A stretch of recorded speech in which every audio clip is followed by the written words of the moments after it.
పంచాయతీ ఎన్నికల్లో కాంగ్రెస్ పార్టీని ఓడించేందుకు బీఆర్ఎస్ బీజేపీలు ప్రయత్నించాయని విమర్శించారు ఎమ్మెల్సీ బల్మూరి వెంకట్. కాంగ్రెస్ మద్దతుదారులను ఓడించేందుకు భారీ మొత్తంలో డబ్బులు ఖర్చు చేశారని ఆరోపించారు. ఎవరు ఎన్ని అడ్డంకులు సృష్టించినా రాబోయే రోజుల్లో హుజూరాబాద్ గడ్డపై కాంగ్రెస్ జెండా ఎగరవేస్తామన్నారు బల్మూరి. కరీంనగర్ జిల్లా ఇల్లందుకుంటలో అపర భద్రాద్రిగా ప్రసిద్ధి చెందిన శ్రీ సీతారామచంద్రస్వామి దేవాలయంలో ప్రత్యేక పూజలు చేశారు ఎమ్మెల్సీ బల్మూరి వెంకట్. తర్వాత పలు మండలాల్లో గెలిచిన సర్పంచ్లను శాలువాలతో సన్మానించారు బల్మూరి. గ్రామీణ ప్రాంత అభివృద్ధి కోసము తప్పనిసరిగా ఈ గ్రామ పంచాయతీల డెవలప్మెంట్ కోసము నా ఫండ్ మొత్తం కూడా ఎమ్మెల్సీ ఫండ్ ఏదైతే ఫిబ్రవరి నెక్స్ట్ బడ్జెట్ సెషన్లో శాంక్షన్ అవుతుందో దానితో పాటు గతంలో కూడా నేను ఇల్లందుకుంట దేవాలయానికి కూడా నిధులు కేటాయిస్తా అని చెప్పి మాట ఇవ్వడం జరిగింది. తప్పనిసరిగా అది దానితో పాటు ఈ గ్రామ పంచాయతీ అభివృద్ధి కోసము తప్పనిసరిగా ఈ ఫండ్స్ అన్నింటినీ కూడా ఏదైతే వినియోగించడం జరుగుతుంది. ఇక్కడున్న కొంతమంది నాయకులు ఏదైతే స్థానికంగా ఉన్న ఎమ్మెల్యే కానివ్వండి లేదా స్థానికంగా ఉన్న ఎంపీ గారు రాజకీయాలు చేస్తూ Bharatiya Janata party BRS party ఇద్దరు ఒకటే కూడా కాంగ్రెస్ పార్టీ బలపరిచిన అభ్యర్థులని ఓడగొట్టించే ప్రయత్నం చేసిండ్రు. ఇది ముమ్మాటికి వాస్తవం. మీ సొంత లాభాల కోసం ఈరోజు గ్రామాల్లో మభ్యపెట్టి రాజకీయాలు చేసి కాంగ్రెస్ పార్టీ కార్యకర్తల్ని నష్టం చేకూర్చే ప్రయత్నం చేశారు. మీరు ఎన్ని ప్రయత్నాలు చేసినా మీరు చేసేది Bharatiya Janata party BRS party స్వార్థం కోసం రాజకీయాలు చేస్తుంది.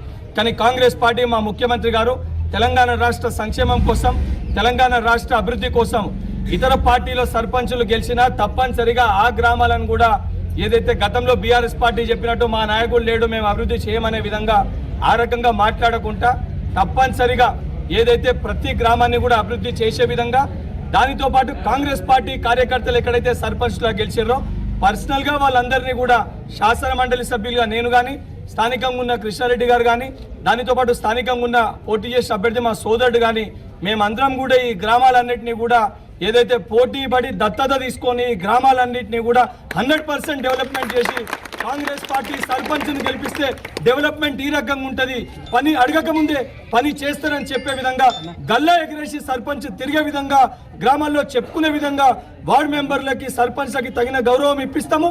వాళ్ళు అడిగిన ప్రతి నిధుల్ని కేటాయిస్తాము, డెవలప్మెంట్లు చేస్తాము. ఈ డెవలప్మెంట్లు అడ్డుపడనీకి అడ్డురానికి ఏదైతే బీఆర్ఎస్ సర్పంచ్ల బీజేపీ సర్పంచ్ల కూడా నేను విజ్ఞప్తి చేస్తున్నా. ఇక్కడ ఎంపీ అదేవిధంగా ఎమ్మెల్యే ఉద్దేశపూర్వకంగా వాళ్ళ స్వార్థ రాజకీయాల కోసం మిమ్మల్ని వాడుకునే ప్రయత్నం చేస్తారు. 44 గెలిచినామని చెప్పి బీఆర్ఎస్ పార్టీ పెడుతుంది. అంటే బీజేపీ బీఆర్ఎస్ పార్టీ ఇద్దరు కలిసి 44 గెలిచిరనేది ముమ్మాటికి వాళ్ళిద్దరు ఒకటే కూడా కాంగ్రెస్ పార్టీని ఇక్కడ అణచివేసే ప్రయత్నం చేశారు. మీరెన్ని నాటకాలు ఆడినా తప్పనిసరిగా ఇక్కడ ఉన్న ప్రతి కాంగ్రెస్ పార్టీ కార్యకర్తకి మేము అండదండగా ఉంటాము. హుజూరాబాద్ నియోజకవర్గ అభివృద్ధి ధ్యేయంగా కాంగ్రెస్ పార్టీ పనిచేస్తుంది. అత్యధిక నిధులు కూడా హుజూరాబాద్ నియోజకవర్గానికి తీసుకొని వస్తాము. తప్పని